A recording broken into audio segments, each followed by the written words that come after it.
Hi friends, welcome to our channel. ముందుగా అయితే అందరికి నమస్కారం అండి. ఆంధ్రప్రదేశ్ రాష్ట్ర వ్యాప్తంగా ఉన్నటువంటి తల్లికి వందనం పథకానికి సంబంధించి లబ్ధిదారులకు ఒక అదిరిపే శుభవార్త అండి. తల్లికి వందనం పథకానికి మరొక అవకాశం అయితే ప్రభుత్వం అయితే కల్పించబోతున్నట్లయితే సమాచారం అండి. ఆగస్టు 3వ తేదీ వరకు దరఖాస్తులు అనేవి స్వీకరించి, అంటే ఫిర్యాదుల కొరకు ఎవరైతే దరఖాస్తు చేసుకోవాలనుకుంటున్నారో వారి నుంచి దరఖాస్తులు అనేవి స్వీకరించబోతున్నట్లయితే సమాచారం అండి. రెండో విడత కింద ఆగస్టు 30వ తేదీన తల్లికి వందనం పథకానికి సంబంధించి తల్లుల ఖాతాల్లో నిధులనేవి జమ చేయడం జరుగుతుందని ప్రభుత్వం అయితే తెలియజేయడం జరిగింది. అదేవిధంగా పేమెంట్ డీటెయిల్స్ అనేవి కూడా స్టేటస్లో అయితే చెక్ చేసుకోవడానికి అవకాశం అయితే ఉంటుందండి. ప్రస్తుతం అయితే వెబ్సైట్లో అయితే ఆ స్టేటస్ ఏ విధంగా చెక్ చేసుకోవాలి అనేటువంటి సమాచారాన్ని కూడా నేను మీకు వన్ బై వన్ అయితే తెలియజేస్తాను. ఈ వీడియోని ఎక్కడ స్కిప్ చేయకుండా పూర్తి వరకు చూడండి, అప్పుడే మీకు సమాచారం అర్థమవుతుంది. మన ఛానల్ని ఎవరైనా మొదటిసారి చూస్తుంటే ఛానల్ చూసి కంటెంట్ నచ్చినట్లయితే సబ్స్క్రైబ్ చేసుకుని పక్కనే ఉన్న బెల్ ఐకాన్ అయితే ఆన్లో పెట్టుకోండి. టాపిక్లో భాగంగా ముందుగా చూసుకున్నట్లయితే ఈరోజు పత్రికాముఖంగా తల్లికి వందనం పథకానికి సంబంధించి ఒక తాజా సమాచారం అయితే రావడం జరిగిందండి. ఆ సమాచారాన్ని నేను మీకు ముందుగా అయితే తెలియజేస్తాను. తల్లికి వందనం పథకంలో అర్హులైన ఆర్థిక సాయం అందని విద్యార్థుల తల్లులకు రాష్ట్ర ప్రభుత్వం మరొక అవకాశం అయితే కల్పించడం జరిగిందండి. అర్హులు అనర్హుల జాబితాను స్వర్ణ గ్రామవార్డ్ సచివాలయ కార్యాలయాల్లో ప్రదర్శిస్తున్నారనైతే ప్రభుత్వం అయితే తెలియజేయడం జరిగిందండి. లబ్ధిదారుల నుంచి ఆగస్టు 3వ తేదీ వరకు అభ్యంతరాలు మరియు ఫిర్యాదులు స్వీకరించాలని ప్రభుత్వం అయితే గ్రామవార్డ్ సచివాలయం సిబ్బందికి ఆదేశాలు జారీ చేసినట్లయితే సమాచారం. అందిన ఫిర్యాదులను ఆగస్టు 4వ తేదీ నుంచి 10వ తేదీ వరకు పరిశీలించాలని కూడా సమాచారం అయితే రావడం జరిగిందండి. అనంతరం అదనపు అర్హుల జాబితాను అధికారులు సిద్ధం చేయనున్నారు. మొదటి విడతలో ఆర్థిక సహాయం అందని వారు, అదేవిధంగా అర్హత ఉన్నప్పటికీ జాబితాలో పేరు లేని వారు ఈ అవకాశాన్ని వినియోగించుకోవాలని అధికారులకు ప్రభుత్వం అయితే సూచించడం జరిగిందండి. అధికారులతో పాటు ఎవరైతే లబ్ధిదారులు ఉంటారో వాళ్ళకి కూడా ప్రభుత్వం అయితే ఆదేశాలు జారీ చేయడం జరిగింది.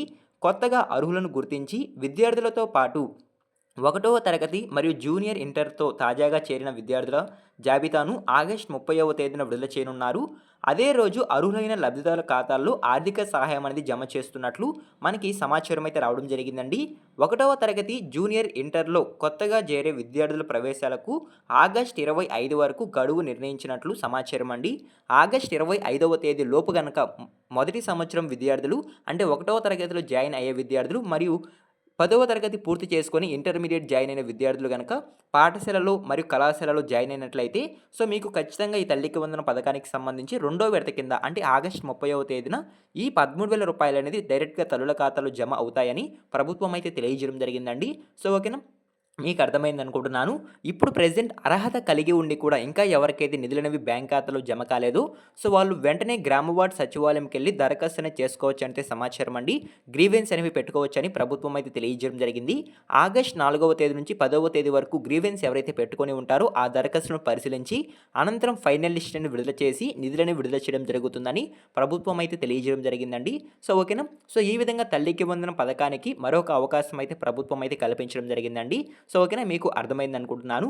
అదేవిధంగా చాలామందికి పేమెంట్ అనేది బ్యాంక్ ఖాతాలో క్రియేట్ అవుతూ ఉందండి. మీకు అమౌంట్ క్రియేట్ అయిందా లేదా అనేటువంటి సమాచారాన్ని అయితే తెలియజేస్తాను. చాలామందికి ఎన్పిసిఐ అదేవిధంగా ఆధార్ సీడింగ్ లేకపోవడం వల్ల మీకు డబ్బులు బ్యాంక్ ఖాతాల్లోకి జమ అయినా సరే, ప్రభుత్వం విడుదల చేసినా సరే మీ యొక్క బ్యాంక్ ఖాతాల్లోకి జమ అయినట్లు చూపించట్లేదండి. ఏ కారణం చేత ఆ నిధులు ఇంకా మీ యొక్క బ్యాంక్ ఖాతాలోకి జమ కాలేదు అనేటువంటి సమాచారం కూడా స్టేటస్లో అయితే తెలుసుకోవచ్చు. స్టేటస్ ఏ విధంగా చెక్ చేసుకోవాలి అనేటువంటి సమాచారాన్ని అయితే నేను మీకు ఇప్పుడు వన్ బై వన్ అయితే తెలియజేస్తానండి. తల్లికి వందనం పథకానికి సంబంధించి స్టేటస్ కనుక చెక్ చేసుకోవాలనుకుంటే మీ మొబైల్లో ఎన్బిఎం అప్లికేషన్ స్టేటస్ అని టైప్ చేసినట్లయితే మీకు ఈ విధంగా ఇంటర్ఫేస్ అనేది రావడం జరుగుతుందండి. ముందుగా స్కీమ్ని అయితే సెలెక్ట్ చేసుకోమని అయితే చెప్తున్నారు. స్కీమ్ దగ్గర మీరు తల్లికి వందనం స్కీమ్ని అయితే సెలెక్ట్ చేసుకోవాల్సి ఉంటుంది. సెలెక్ట్ చేసుకున్న తర్వాత వెంటనే ఇయర్ని సెలెక్ట్ చేసుకోమని అయితే అడుగుతున్నారు. 2026-27 ఇయర్ని అయితే సెలెక్ట్ చేసుకోవాల్సి ఉంటుంది. అదేవిధంగా మదర్ యొక్క ఆధార్ కార్డ్ డీటెయిల్స్ ఇచ్చి ఉంటే మదర్ యొక్క ఆధార్ కార్డ్, లేదా ఫాదర్ది ఇచ్చి ఉంటే ఫాదర్, లేదా గార్డియన్ది ఇచ్చి ఉంటే గార్డియన్, చైల్డ్ ఇచ్చి ఉంటే చైల్డ్. ఎవరి ఆధార్ డీటెయిల్స్ అనేవి మీరు ఇచ్చి ఉంటారు వాళ్ళని మీరు సెలెక్ట్ చేసుకోవాల్సి ఉంటుంది. సెలెక్ట్ చేసుకున్న తర్వాత వెంటనే ఆధార్ నెంబర్ అయితే ఎంటర్ చేయమని అయితే అడుగుతున్నారండి. ఎవరి ఆధార్ నెంబర్ అయితే తల్లికి వందనం పథకానికి సంబంధించి ఇచ్చి ఉంటారో వారి యొక్క ఆధార్ కార్డ్ నెంబర్ ఎంటర్ చేసి గెట్ ఓటీపీ మీద కనుక క్లిక్ చేసినట్లయితే మీకు ఈ రకమైన ఇంటర్ఫేస్ అనేది రావడం జరుగుతుంది. ఇక్కడ ఒక క్యాప్చా అయితే ఇవ్వడం జరుగుతుందండి. చూడండి, ఈ క్యాప్చాని మీరు ఈ బాక్స్లో ఎంటర్ చేసి వచ్చిన ఓటీపీని ఇక్కడ ఎంటర్ చేసి వెరిఫై కనుక క్లిక్ చేసినట్లయితే మీకు తల్లికి వందనం పథకానికి సంబంధించి మీ యొక్క డీటెయిల్స్ అనేవి రావడం జరుగుతుందండి. ఒకసారైతే చూపిస్తాను చూసేయండి. సో, స్క్రీన్ పైనైతే చూస్తున్నారు గండి. ఈ విధంగా మీకు మీ యొక్క డీటెయిల్స్ అనేవి రావడం జరుగుతుంది. సో, ఇక్కడ చూసుకున్నట్లయితే బేసిక్ డీటెయిల్స్. సో, మీ యొక్క డీటెయిల్స్ అనేవి ఇక్కడ రావడం జరుగుతుందండి ఫస్ట్ బాక్స్‌లో అయితే. సో, వచ్చిన తర్వాత అప్లికేషన్ డీటెయిల్స్. సో, మీ యొక్క పథకానికి సంబంధించి అంటే తల్లికి వందనం పథకానికి సంబంధించి మీరు ఎలిజిబుల్ అయి ఉన్నారా? లేదా? అనేటువంటి సమాచారం అయితే రావడం జరుగుతుంది. ఇంట్లో ఇద్దరు పిల్లలు ఉంటే సో, ఈ విధంగా 2 నేమ్స్ అయితే రావడం జరుగుతుందండి. సో, ఇక్కడ చూసుకున్నట్లయితే అప్లికేషన్ స్టేటస్ దగ్గర ఎలిజిబుల్ అనైతే ఉంది. సో, ఎలిజిబుల్ అని గనక ఉన్నట్లయితే మీకు ఖచ్చితంగా మీ యొక్క బ్యాంక్ ఖాతాలోకి నిధులనేవి జమ అవుతాయి. సో, ఓకేనా? సో, అదే విధంగా ఇక్కడ కింద చూసుకున్నట్లయితే పేమెంట్ డీటెయిల్స్ అనేవి కూడా అప్డేట్ అయితే చేయడం జరిగిందండి ప్రభుత్వం అయితే. సో, ఇక్కడ చూస్తున్నారు కదా! రూ. 26,000 అయితే పడినట్లు ప్రభుత్వం అయితే చెప్తుందండి. కాకపోతే ఫెయిల్ అయినట్లయితే సమాచారం అండి. ఎందుకు ఫెయిల్ అయిందంటే ఆధార్ నంబర్ డీసీడింగ్ అనేది ఇంకా కాలేదనైతే సమాచారం. అదేవిధంగా ఎన్‌పీసీ మ్యాపింగ్ గూడా ఇంకా బ్యాంక్ అకౌంట్‌కి చేయలేదనైతే సమాచారం అండి. అందు కారణంగా 13,000 సో 2 కలిపి రూ. 26,000 ప్రభుత్వం విడుదల చేసినప్పటికీ ఎన్‌పీసీ యాక్టివ్‌లో లేకపోవడం వల్ల ఇంకా బ్యాంక్ అకౌంట్‌లోకి నిధులనేవి జమ కాలేదని ప్రభుత్వం అయితే తెలియజేయడం జరిగిందండి. సో, ఓకేనా? సో, ఈ విధంగా మనం స్టేటస్ అనేది కూడా చెక్ చేసుకోవచ్చు.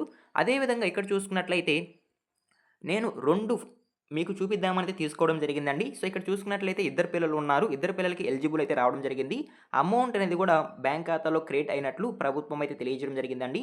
సో, వారికి ఎన్‌పీసీ, ఆధార్ సీడింగ్ అన్నీ అయితే కంప్లీట్ అయి ఉన్నాయని మనకి సమాచారం అయితే ఉంది. సో, కాబట్టి ఖచ్చితంగా వారి యొక్క బ్యాంక్ ఖాతాల్లోకి నిధులనేవి జమ కావడం జరిగింది. సో, ఈ విధంగా కూడా మీరు మీ యొక్క స్టేటస్‌ని అయితే చెక్ చేసుకోండి. ఒకవేళ అమౌంట్ గనక పడకుండా గనక ఉన్నట్లయితే ఏ కారణం చేత మీకు ఇంకా అమౌంట్ పడలేదు అనేటువంటి సమాచారం కూడా అక్కడైతే రావడం జరుగుతుంది. సో, ఓకేనా?